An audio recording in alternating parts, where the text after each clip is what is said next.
में स्वागत है। सड़क सुरक्षा आजकल एक अहम विषय हो गया है और सड़क सुरक्षा में अगर देखें और भारत में अगर मृत्यु दर देखें तो अधिकतम लोगों की सड़क दुर्घटना से मृत्यु होती है।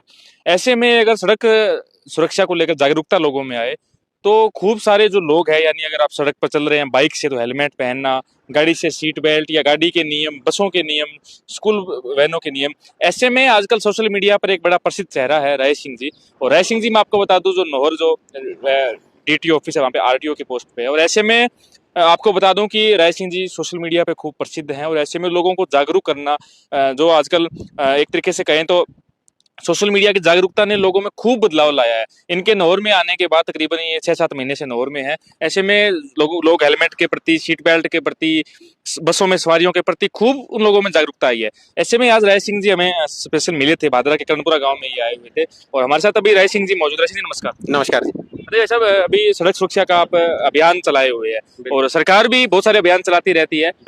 और आरटीओ और डीटीओ खूब है राजस्थान में, प्रत्येक डीटीओ पोस्ट पे है, आरटीओ पोस्ट पे है। आप स्पेशली ये अभियान चलाते हैं, लोगों को जागरूक करते हैं, क्या उद्देश्य रहता है सर इन सब चीजों का? देखिए, सड़क सुरक्षा क्या है, पूरे विश्व के सामने एक बहुत गंभीर समस्या है। और इसमें मैं हिंदुस्तान की बात करूं तो हिंदुस्तान में क्या है कि 1300 से ज्यादा एक्सीडेंट पर डे होते हैं और लगभग 474 से ज्यादा लोग पर डे मारे जाते हैं सड़क दुर्घटनाओं के अंदर। तो इनको मद्देनजर रखते हुए राजस्थान के अंदर अपने बात करें तो अभी दिसंबर 2025 के अंदर भी बहुत बड़ी बड़ी दुर्घटनाएं हुई, 2 बसें जली। तो इनके मद्देनजर रखते हुए सरकार ने क्या है, काफी अभियान चलाए, सड़क सुरक्षा पखवाड़ा चलाया, सड़क सुरक्षा अभियान चलाया। अभी राष्ट्रीय सड़क सुरक्षा माह 2026 चल रहा है। तो इसके अंतर्गत हमें जो टास्क दिया जाता है उसको हम पूरा करते ही हैं। लोगों को समझाइश करना, तरह तरह की जागरूकता अभियान चलाना, रैली निकालना, इस तरह के काम करते हैं। लेकिन इसके साथ साथ क्या है कि मैं जब से इस जॉब में हूं तो मुझे लगता है कि सड़क दुर्घटना में एक व्यक्ति मारा जाता है। जैसे आज कर्णपुरा गांव में अपन आए और वो एक बच्चा जो 3 बहनों का अकेला भाई था, वो हेलमेट हाथ में टांग के जा रहा था और वो पूरा परिवार उजड़ गया। तो ऐसी घटनाएं जब मैं देखता हूं तो अंदर से कांप जाता हूं। और इसी को देखते हुए मैंने एक मुहिम चलाई सोशल मीडिया पे कि क्यों न अपन ये ट्रैफिक नियमों को लोगों को बताएं और बताने के बाद क्या है, लोगों को जागरूक करें ताकि हर आदमी तक ये संदेश पहुंच सके। तो वो काफी हद तक सक्सेस भी हुआ है और सक्सेस होने के बाद लोग ट्रैफिक नियमों का पालन भी कर रहे हैं। तो मेरा सभी से निवेदन है कि जो भी मुझे सोशल मीडिया पे देखते हैं, जो भी अभियान ये हम चलाते हैं, तो इसमें नियमों की जानकारी रखें और नियमों का पालन करें ताकि अपन सुरक्षित रहें। और सबसे बड़ी चीज ये है कि सभी स्कूल संचालकों से मैं निवेदन करूंगा कि जो बालवाहिनी जितनी भी चल रही है, बच्चे देश का भविष्य है और इनकी सुरक्षा के लिए क्या है कि जितने भी आपके नॉर्म्स बने हुए हैं उनको पूर्णतः फॉलो कीजिए। क्योंकि बालवाहिनी के बहुत सारे नियम है, जैसे कलर पीला होना चाहिए, स्कूल का नाम होना चाहिए, आपका पैनिक बटन लगा होना चाहिए, जीपीएस लगा होना चाहिए, चढ़ाने के लिए एक अटेंडेंट होना चाहिए बच्चों को चढ़ाने उतारने के लिए। तो ये सारे नॉर्म्स फॉलो कीजिए। और ये जो स्टेज क्रेज बसें चल रही है, यात्रियों को सुरक्षा बहुत महत्वपूर्ण है। क्योंकि राजस्थान के अंदर 2025 दिसंबर के अंदर जो दुर्घटना हुई, तो ये बस के अंदर जितने भी नॉर्म्स होते हैं, इमरजेंसी खिड़की होनी चाहिए, सबसे बड़ी क्या है गति सीमा का भी पालन करें। क्योंकि ये स्टेज क्रेज जैसे लोक परिवहन है और ये बसें बहुत तेज स्पीड में चलती है, तो अगर वो स्पीड लिमिट का पालन करेगी तो डेफिनेटली अपन रोड पे सुरक्षित रख पाएंगे सबको और सुरक्षित रहेंगे। सर, एक सब लोगों का बहुत बड़ा प्रश्न है और आजकल बच्चों की बात करें तो सबके 1-1 2-2 बच्चे हैं।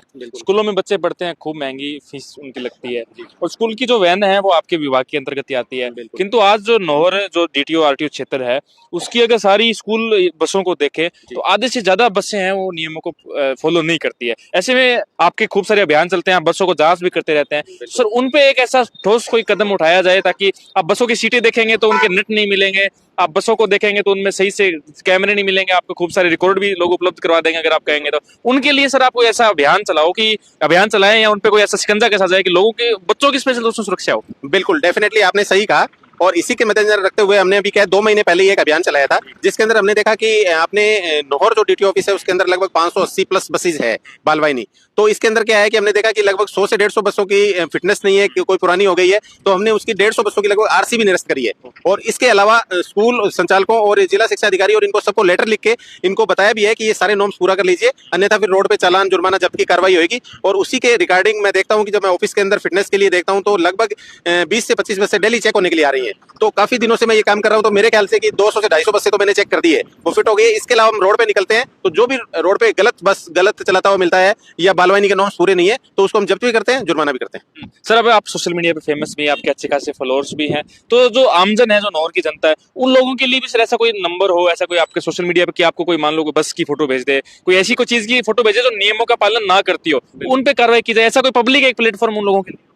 बिल्कुल होना चाहिए। बाकी तो मैं सोशल मीडिया पे हूं तो मेरा नंबर भी सोशल मीडिया पे है और लगभग सभी के पास में है और मेरे पास काफी फोन भी आते हैं। और अभी लेटेस्ट एग्जांपल भी हुआ था 15 दिन पहले, एक नौर के अंदर एक बस थी तो वो थोड़ा गलत चल रही थी, उसके डॉक्यूमेंट भी नहीं थी और मेरे को फोन किया किसी ने, मीडिया कर्मी ने फोन किया, तो मैंने तुरंत गाड़ी भेज के और बस को सीज भी किया था। अच्छा, हाँ बिल्कुल।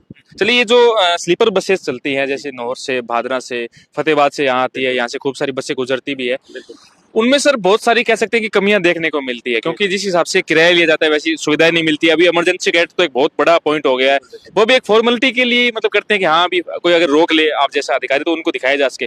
आप काफी सख्त दिखते हैं सर ऐसी चीजों के अंदर, तो उनमें क्या सर नियम रहते हैं और क्या अभी फॉलो कराए जा रहे हैं? देखिए, ये स्लीपर बस जितनी भी है ये कॉन्ट्रैक्ट कैरेज परमिट में होती है, यानी कि ये एक जगह से सवारी भरती है और लास्ट डेस्टिनेशन तक जाती है, बीच में से सवारियां नहीं उठा सकती। सबसे पहले तो ये है।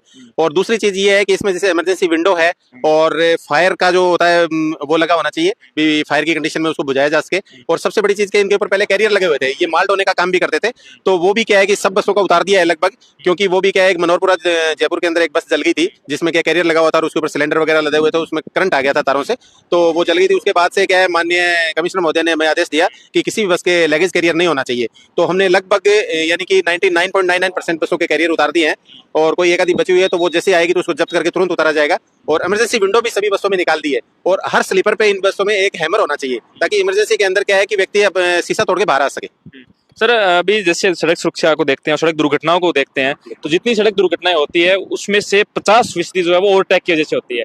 ओवरटेक में भी सबसे बड़ा कारण होता है जो ओवरलोड व्हीकल्स होते हैं, यानी जो अभी पराली वगैरह के जो ट्रैक्टर निकलते हैं उसकी सीमा से भी वो 2 गुने होते हैं। ऐसे में ऊंचाई में बहुत, खैर ऊंचाई हो सकते है साधन को खराब मतलब परेशान ना करे, पर जो चौड़ाई जो व्हीकल की होती है वो बहुत ज्यादा होती है। नौर भादरा तो हब बन चुका है इन चीजों का, तो उनको लेकर भी सर कोई निर्देशित किया जाए कि हाँ भाई एक नियम के अनुसार चले तो सर एक्सीडेंट बहुत कम हो। बिल्कुल, वैसे तो इनका नियम है कि ये ट्रॉली के अंदर अंदर लेकर आए, लेकिन ये क्या मामला गौशाला और कृषि से जुड़ा हुआ है, तो इनको क्या है कि जब तो ये कार्रवाई करते हैं तो थोड़ा सा लोगों को प्रॉब्लम होती है, लेकिन हाँ सामाजिक रूप से दिक्कत होती है, तो इसको क्या है थोड़ा समझाइश करके और इनके हमने रिफ्लेक्टर और इनको बोल भी रखा है। कुछ लोगों ने क्या वो लाइट रेड कलर की लाइट भी लगा रखी है और रिफ्लेक्टर लगा के, ताकि लोग क्या है रात में वो दूर से दिख जाए कि यहाँ इतनी चौड़ाई है और सुरक्षित रहे। और जब्त भी करने की कार्रवाई हुई है हमारे पल्लू के अंदर, अभी 4-5 ट्रैक्टर जब्त भी किए हैं जो गलत तरीके से चल रहे थे, जो रोड एक्सीडेंट कर सकते थे, तो जब्त भी किया है। चलिए, हमारे साथ अभी राय सिंह जी थे। सर सब लोग आपको सुन पा रहे होंगे, अभी खैर आप सड़क पर कार्रवाई करते हैं, हमने समय लिया था, क्या सर सब लोगों को कहना चाहेंगे आप? मेरा सभी आमजन से अपील यही है कि सबसे महत्वपूर्ण सारी चीजों से सबसे इंपॉर्टेंट है सुरक्षा। अपन सुरक्षित हैं तो अपन बहुत कुछ कर सकते हैं जीवन में। तो मेरा सभी से ये निवेदन है और अपील है कि ट्रैफिक नियमों का पालन कीजिए। बस संचालकों से मेरा निवेदन है कि सारे जो बस के नॉर्म्स है उनको फॉलो कीजिए, स्पीड लिमिट में बस चलाइए। और दूसरा, जितने भी ये बालवानी है स्कूल संचालक है तो बालवानियों के नॉर्म्स पूरे कीजिए ताकि बच्चे देश का भविष्य है वो सुरक्षित रह सकें। और सभी जैसे 2 व्हीलर चालक है तो वो हेलमेट लगाकर वाहन चलाएं, 4 व्हीलर है सीट बेल्ट लगाकर वाहन चलाएं। ट्रैफिक नियमों का पालन करेंगे तो अपन सुरक्षित रहेंगे, स्वस्थ रहेंगे और अपने परिवार के लिए कुछ कर पाएंगे। सर अंतिम सवाल है, ये सवारियां जो बसें चलती है इनको लेकर एक जनता का बहुत बड़ा आक्रोश रहता है कि ये लोग ओवरलोडेड सवारियां लेके जाते हैं। अगर मान लीजिए 56 बस की कोई सीटर बस है तो उसमें 100 लोग से ज्यादा लोग लेकर जाते हैं, उनके लिए सर कोई कार्रवाई की? बिल्कुल कार्रवाई करते हैं, क्योंकि ओवर क्राउडिंग करना, सीटिंग कैपेसिटी से ज्यादा सवारी लेके जाना एक अपने आप में दंडनीय अपराध है और उसमें पर सवारी के हिसाब से जो भी सरकार ने जुर्माना डिसाइड कर रखा है उसके हिसाब से हम जुर्माना काटते हैं और सवारियों को उतारते भी हैं, दूसरी बस में चढ़ाते हैं। तो दोनों ही काम करते हैं और मेरा इन सभी से निवेदन है बस संचालकों से कि जितनी सीटिंग कैपेसिटी है उतनी सवारी बिठाएं ताकि लोग सुरक्षित रहें। आपने किया भी है कई जगह। बिल्कुल बिल्कुल।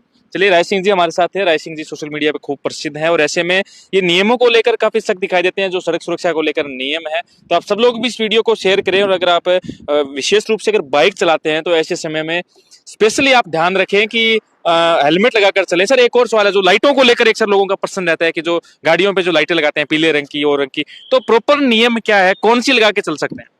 देखिए, व्हीकल जब कंपनी फिटेड लाइट आती है ना, वो मानक लाइट होती है, उस वैध लाइट का यूज करें। एक्स्ट्रा लाइट जो भी अपन लगाते हैं ना, वो क्या करती है कि रात के समय में जब आप लाइट को ऑन करते हैं तो वो सामने वाले की आंखों में क्या है ग्लेयर पैदा करती है, यानी चकाचौंध पैदा करती है, तो उसको सामने वाले को 5 से 10 सेकंड के लिए कुछ भी दिखाई नहीं देता है, यानी कि उसके रेटिना पे इफेक्ट डालती है, यानी कि उसको अपन ये कह सकते हैं कि उसको अस्थायी दृष्टि दोष हो जाता है। तो 10 सेकंड के लिए उसको अस्थायी दृष्टि दोष हो गया तो 10 सेकंड वो 25 मीटर आगे बढ़ जाता है। उस 25 मीटर में कोई पशु है या कोई पैदल यात्री है या कोई दिखाई नहीं देने वाली चीज है, वो उसको कुछ नहीं दिखेगा, तो वो रोड एक्सीडेंट का कारण बनता है। तो इसलिए मेरा सभी से निवेदन है कि एक्स्ट्रा लाइट ना लगा के वैध मानक लाइट जो कंपनी ने दी है वही रखें ताकि लोग रोड पे सुरक्षित रहें। चलिए, आप सब लोग इस वीडियो को शेयर करें, ज्यादा से ज्यादा लोगों तक पहुंचाएं। अभी कनपुरा में मैं आया हुआ था और राय सिंह जी से स्पेशल टाइम लिया था, जो कि आप लोगों के प्रश्न थे वो हमने पूछे हैं। तो आप सब लोग इस वीडियो को शेयर करें, ज्यादा से ज्यादा लोगों तक पहुंचाएं। आप तमाम लोगों का बहुत बहुत धन्यवाद।